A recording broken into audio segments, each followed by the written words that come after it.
Assalamualaikum warahmatullahi wabarakatuh. Senang sekali saudara, semoga sehat selalu dimanapun Anda berada. Kembali bersama saya Mutia Fatia Erliston dalam Sapa Aceh.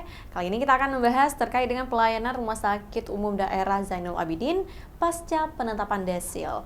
Nah saudara, perlu diketahui bahwasanya pelayanan kesehatan masyarakat di Rumah Sakit Umum Daerah Dr. Zainul Abidin sudah memperlakukan sistem penerapan desil.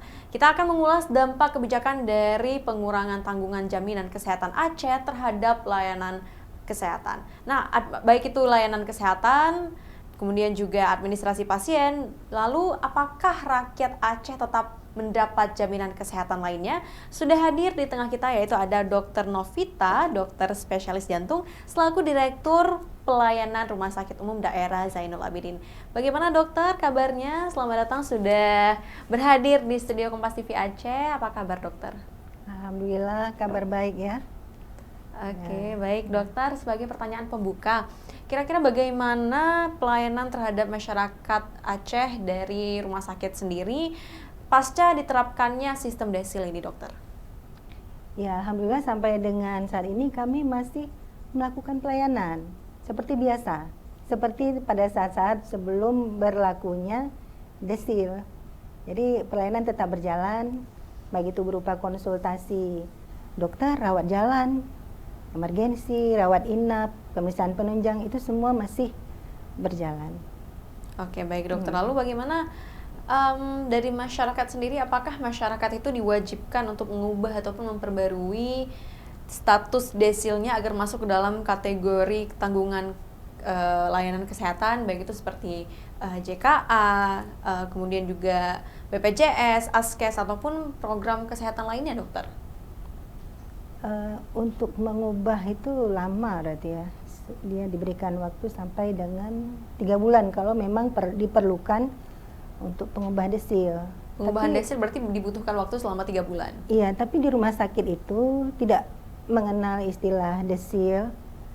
Dan untuk pelayanan itu sebenarnya pada saat pasien datang berobat, memang dilakukan pengecekan desil, kemudian dilihat apakah ini pasiennya dengan tanggungan JKA atau misalnya aktif atau non-aktif. Nah, bila non-aktif dilihat desilnya berada di mana. Kemudian bila sesuai dengan desil yang dijamin oleh JKA, maka itu diaktifkan kembali dengan menghubungi admin dari Dinas Kesehatan Aceh. Nah, itu bisa segera diaktifkan dan tidak terkendala dengan pelayanan.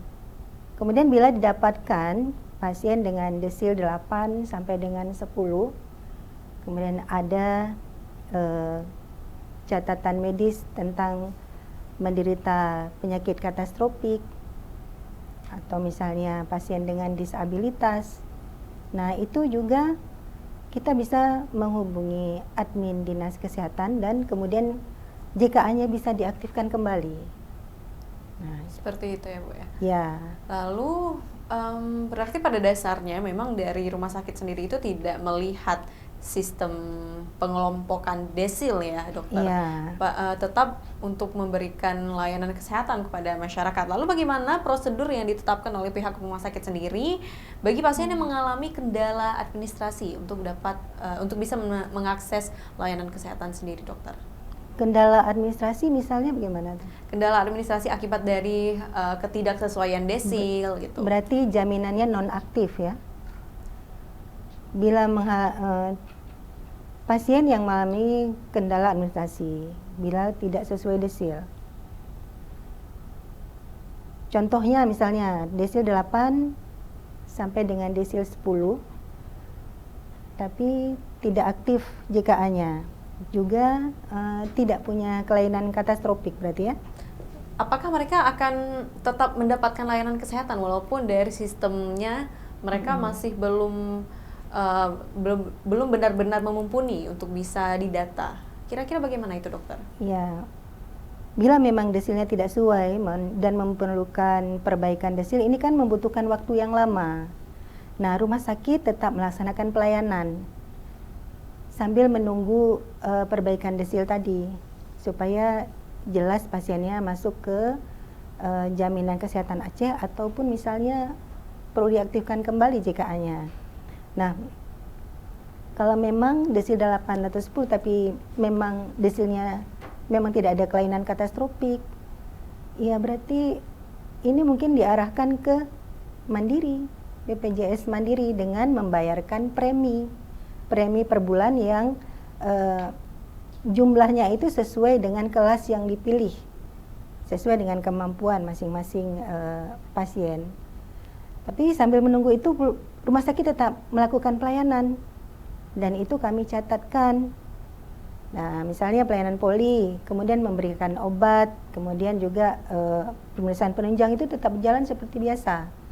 Jadi tidak menunggu juga administrasinya selesai, rumah sakit tetap memberikan pelayanan, terutama juga penderita-penderita yang datang dengan masalah emergensi, kasus-kasus yang mengancam jiwa. Tentu kita tidak menunggu administrasi ini selesai. Oke, baik dokter. Saudara, sebentar lagi kita akan lebih detail dan juga lebih dalam membahas terkait dengan sistem pengelompokan desil ini terhadap layanan kesehatan yang dilakukan oleh Rumah Sakit Daerah Dr. Zainal Abidin. Saudara, jangan kemana-mana, tetap di Sapa Aceh.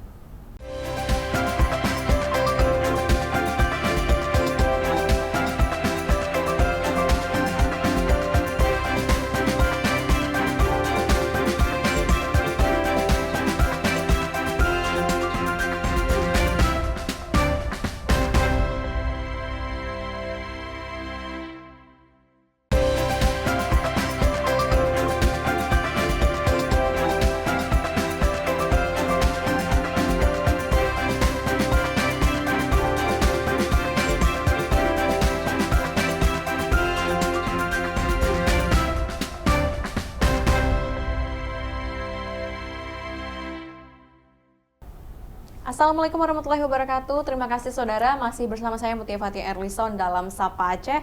Masih membahas terkait dengan pelayanan Rumah Sakit Umum Daerah Zainul Abidin pasca diterapkannya sistem desil. Tentu masih bersama dengan Dr. Novita selaku dokter spesialis jantung dan juga Wakil Direktur Pelayanan Rumah Sakit Umum Daerah Zainul Abidin.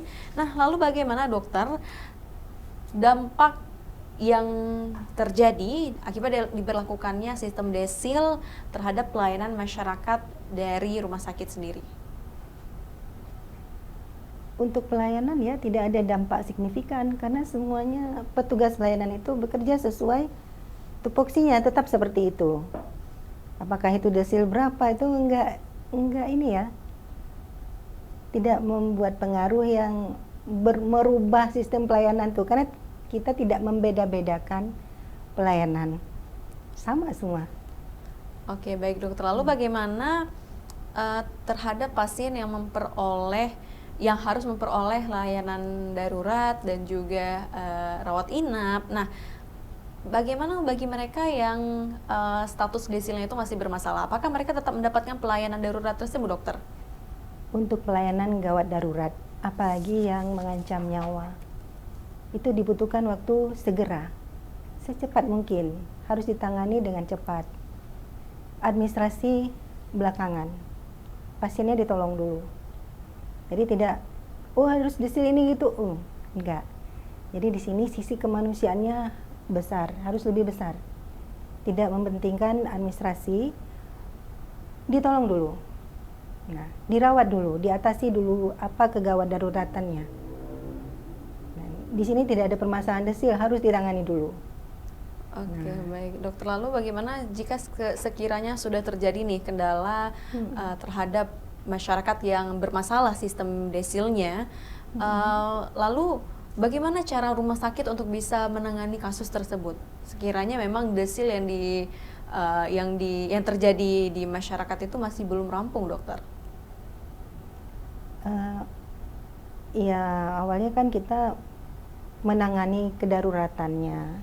Untuk kedepannya kan jaminan kesehatan ini tetap diperlukan oleh pasien tersebut untuk melanjutkan pengobatan. Kan tidak cukup sekali, tidak cukup 2 kali, kan seterusnya ya. Jadi sebaiknya memang setiap warga, setiap masyarakat itu punya jaminan kesehatan. punya jaminan kesehatan baik itu JKA, BPJS, Askes, itulah. Jadi untuk pengurusan desil itu kan disediakan waktu sampai dengan 3 bulan. Dimanfaatkan waktu tersebut untuk mengurusnya. Nah, kalau memang ternyata nanti bisa diaktifkan kembali JKA-nya setelah perbaikan desil, nah itu berarti jaminan berlanjut dengan jaminan kesehatan Aceh. JKA. Iya. Atau misalnya ternyata memang desilnya 8 sampai 10, berarti jaminan kesehatannya adalah mandiri. Nah, seperti tadi. Oh, berarti Jadi memang sebaiknya semua masyarakat itu punya jaminan kesehatan. Kita kan nggak tahu nih ke depan apakah kita tetap sehat atau ada sakitnya itu.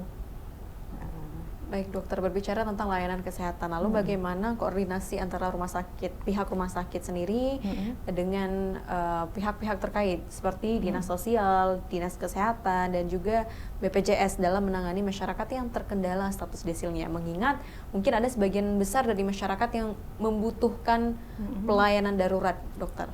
Iya, selama ini kami berkomunikasi aktif juga dengan BPJS Kesehatan, dengan Dinas Kesehatan Aceh. Nah, ini saling berkoordinasi, saling berkomunikasi untuk menyampaikan apabila ada kendala supaya bisa segera diselesaikan. Gitu. Oke. Lalu bagaimana peningkatan keluhan dari masyarakat? Apakah sejauh ini setelah diterapkannya sistem desil semakin meningkat keluhan masyarakat dalam mendapatkan layanan kesehatan, atau mungkin ada penurunan yang signifikan, dokter? Penurunan keluhan. Kalau saya lihat mungkin untuk perubahan desil itu kan bukan di rumah sakit ya, mungkin kendalanya di tempat yang lain, apakah itu di Disduk Capil atau di dinas sosial itu ya mungkin ya. Kalau di rumah sakit mungkin pelayanannya. Nah, ada 1-2 keluhan. Tapi kami berusaha untuk memperbaiki dan mengurangi keluhan tersebut dari sisi pelayanan. Kita bantu mana yang bisa dibantu. Oke, baik dokter. Lalu berbicara tentang desil sendiri, mungkin banyak sebagian besar dari masyarakat yang masih belum tahu ataupun mungkin masih awam terhadap sistem penerapan desil ini. Nah, lalu langkah apa yang diambil oleh rumah sakit sendiri untuk bisa mengedukasi ataupun mensosialisasikan pada masyarakat bahwasanya sudah diberlakukan sistem desil di rumah sakit untuk mendapatkan layanan kesehatan? Ya, jadi di rumah sakit ini ada tim promosi kesehatan rumah sakit. Nah, dari sejak digaungkannya akan ada perubahan sistem dalam jaminan kesehatan Aceh ini, tim PKRS ini sudah mulai bergerak melalui penyampaian di ruang tunggu layanan rumah sakit, kemudian juga melalui videotron itu juga ada ditampilkan di rumah sakit. Ya, intinya adalah untuk mengedukasi masyarakat yang datang supaya nanti proaktif mengecek bagaimana kondisi jaminan kesehatannya, apakah nanti masih aktif atau sementara nonaktif. Nah, itu. Tapi kan yang di rumah sakit ya pasien, berarti ya pasien dan keluarga. Mungkin secara keseluruhan perlu dibuat edukasi yang lebih menyeluruh, bukan hanya di rumah sakit gitu.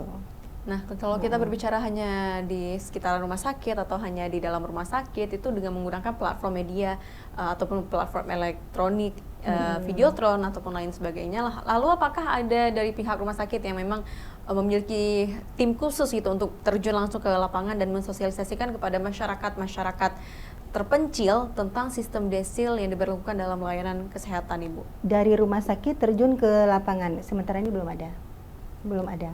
Jadi tim PKRS atau promosi kesehatan rumah sakit ini selama ini baru melakukan penyuluhan di area rumah sakit. Seperti itu ya. Di area terpencil maksudnya di desa-desa pelosok itu dari rumah sakit enggak ada. Oke. Sebentar lagi dokter kita akan membahas tentang koordinasi yang masih juga dijalankan oleh pihak rumah sakit dan juga dinas-dinas terkait seperti Dinas Sosial dan juga Dinas Kesehatan. Saudara jangan kemana-mana, tetap di Sapa Aceh.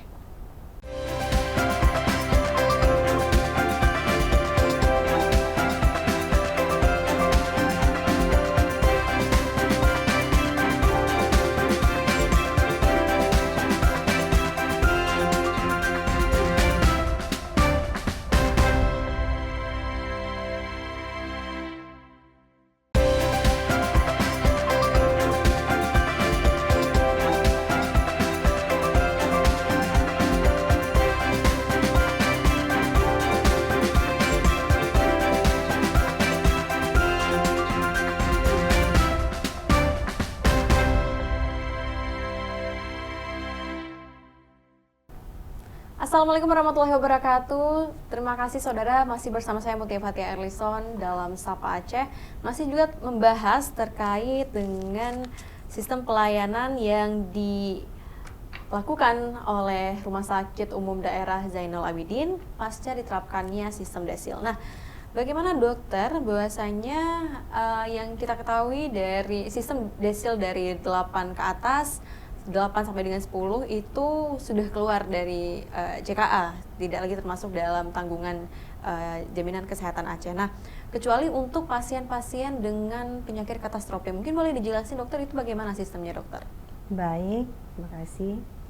Jadi untuk pasien dengan desil 8 plus ini kan non aktif ya, jaminan kesehatannya jadi non aktif. Apa yang bisa menyebabkan pasien dengan desil 8 plus ini aktif kembali jaminan kesehatan Acehnya? Jadi ada beberapa hal. Yang pertama itu orang dengan gangguan jiwa. Nah, itu bisa diaktifkan kembali walaupun desilnya 8 plus. Kemudian korban bencana hidrometeorologi Aceh pada akhir November itu bisa diaktifkan kembali jaminan kesehatan Acehnya walaupun desilnya 8 plus. Kemudian pasien-pasien dengan disabilitas, pasien cacat tubuh, itu juga bisa diaktifkan kembali. Kemudian pasien-pasien atau penderita dengan penyakit katastrofik. Contohnya penyakit katastrofik adalah misalnya gagal ginjal yang menyebabkan pasien ini harus menjalani hemodialisa atau cuci darah berkala. Kemudian pasien-pasien stroke misalnya, pasien stroke yang menyebabkan gangguan fungsi gerak tubuh sehingga jatuhnya kan ke disabilitas ya. Dan itu kan menyebabkan dia sulit untuk beraktivitas, nah itu bisa diaktifkan kembali. Pasien-pasien dengan gangguan jantung, fungsi jantung, nah itu juga bisa diaktifkan kembali karena termasuk dalam penyakit katastrofik. Kemudian juga kanker yang memerlukan terapi dengan kemoterapi ataupun dengan terapi radiasi, dan juga penderita dengan talasemia. Talasemia ini kan memerlukan transfusi darah berkala juga. Jadi penderita-penderita dengan kondisi tersebut walaupun desil 8 plus ini bisa diaktifkan kembali jaminan kesehatan Acehnya. Jadi pada saat mereka datang tuh daftar untuk mendapatkan pelayanan, ternyata diceknya desil 8, kemudian ada riwayat dengan kondisi menderita hal tersebut. Nah, itu ada surat pengantar dari dokter menyatakan bahwasanya benar diagnosanya adalah talasemia misalnya. Nah, itu bisa diaktifkan kembali. Kita admin rumah sakit akan menghubungi admin di Dinas Kesehatan Aceh supaya jaminan kesehatan Acehnya itu diaktifkan kembali. Jadi demikian Mbak Mutia. Oke. Berarti memang untuk desil 8 ke atas itu dinonaktifkan JKA kecuali untuk pasien dengan katastrofik ya, penyakit katastrofik. Berarti itu semacam pengecualian bagi mereka yang termasuk ke dalam katastrofik, dokter. Desil 8 berarti kan dia nggak mampu nih, tapi kok bisa kembali ke jaminan kesehatan Aceh karena kondisinya tersebut memang penyakitnya tergolong katastrofik, penyakit yang berat memerlukan pengobatan jangka panjang. Ya, itu makanya bisa diaktifkan kembali ke jaminan kesehatan Acehnya. Oke, berarti memang itu juga salah satu usaha dari rumah sakit sendiri untuk memberikan pelayanan yang prima, dokter. Iya, itu sebenarnya peraturan dari pemerintah Provinsi Aceh. Berdasarkan dari peraturan, berarti, iya, dokter. jadi sudah ada pembagiannya demikian kan. Rumah sakit menjalankan pelayanannya. Oke, berbicara tentang pelayanan rumah sakit. Nah, kira-kira apakah ada program unggulan ataupun program dengan target pelayanan prima yang diberikan oleh rumah sakit pasca diterapkannya sistem desil, atau mungkin sama saja gitu, tidak ada perbedaan yang signifikan, dokter? Ya, selama ini juga Rumah Sakit Zainal Abidin itu sudah menjalankan beberapa program unggulan, misalnya layanan kateterisasi jantung, kemudian layanan takto ya, terapi ablasi gondok tanpa operasi, layanan ice melon untuk penanganan kasus-kasus hisbung pada anak bayi, ini dengan satu tahapan operasi, kemudian layanan nyeri, layanan akupunktur, dan banyak lagi layanan lainnya. Jadi bukan khusus hanya setelah berlakunya desil ini, tapi selama ini juga Rumah Sakit Zainal Abidin telah melayani banyak program unggulan layanan Kesehatan. ya. Oke, berarti memang pada dasarnya dari pihak rumah sakit sendiri itu memang mengedepankan sistem kemanusiaan, dokter ya, tanpa memikirkan ataupun melihat desil-desil ataupun pengelompokan yang sudah diterapkan. Nah, lalu dokter berbicara tentang itu, mungkin ada kata-kata penutup terakhir kepada mungkin dari para saudara di rumah, harapan ataupun program unggulan yang nantinya akan bersama diterapkan oleh rumah sakit dalam memberikan layanan kesehatan prima kepada masyarakat. Silakan, dokter. Ya, kami berharap ya semua masyarakat Aceh untuk lebih menjaga kesehatan tentunya, kemudian juga menerima informasi dan memastikan kebenarannya, kemudian juga saling berkomunikasi yang baik untuk mendapatkan informasi yang akurat dan jelas mungkin, supaya tidak terjadi ya kesalahpahaman lah di masyarakat gitu ya. Kadang berita miring itu mungkin lebih suka kita dengar gitu ya. Kemudian juga kami harapkan juga kegiatan ini atau tentang jaminan kesehatan Aceh ini dengan sistemnya yang sekarang, supaya dapat disosialisasikan lebih gencar lagi ke masyarakat kita yang di daerah, supaya semua memahami, supaya semua mengerti. Jadi tidak ada kesalahpahaman yang intinya itu menghambat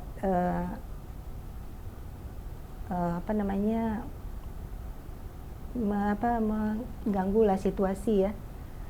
Dan rumah sakit tetap akan melakukan pelayanan seperti biasa, apalagi untuk kasus-kasus yang emergensi, di mana pelayanan itu ke depan dibandingkan administrasi. Nah, diharapkan kepada semua masyarakat memahami bahwasanya kita tidak mengubah desil di rumah sakit. Kita melayani untuk perubahan desil mungkin di tempat yang lain gitu ya. Kami tetap melakukan pelayanan yang terbaik untuk masyarakat Aceh dari memenuhi kesehatannya. Seperti itu, dokter ya. Ya, Okay. karena hak kesehatan itu adalah hak seluruh masyarakat. JKA itu untuk seluruh masyarakat. Tanpa memandang desil. Tanpa memandang desil, tanpa memandang status ekonomi atau pendidikan atau apalah, itu tidak tidak menjadi standar yang ditentukan di rumah sakit. Nah, kami di rumah sakit akan bekerja sebaik-baiknya untuk melakukan pelayanan yang terbaik untuk masyarakat Aceh. Oke, baik. Memang berarti saudara, bahwasanya sudah kita dengar penjelasan dari Dr. Novita sendiri, rumah sakit mengedepankan sisi kemanusiaan tanpa memandang status ekonomi maupun pendidikan ataupun background dari masyarakat, karena tetap untuk memberikan layanan kesehatan yang terbaik kepada seluruh masyarakat. Terima kasih banyak dokter sudah berhadir di studio Kompas TV Aceh dan berbagi pandangan dan juga datanya seputar pelayanan Rumah Sakit Umum Daerah Zainul Abidin pasca penerapan desil. Nah, saudara, informasi tadi mengakhiri beragam informasi yang dapat kami sajikan dalam Sapa Aceh hari ini. Anda dapat menyimak tayangan Sapa Aceh setiap Senin, Rabu, Jumat hanya di Kompas TV Aceh, independen terpercaya. Saya Mutia Fatia Erlison, mewakili tim redaksi, mohon pamit undur diri. Terima kasih. Wassalamualaikum warahmatullahi wabarakatuh. Waalaikumsalam.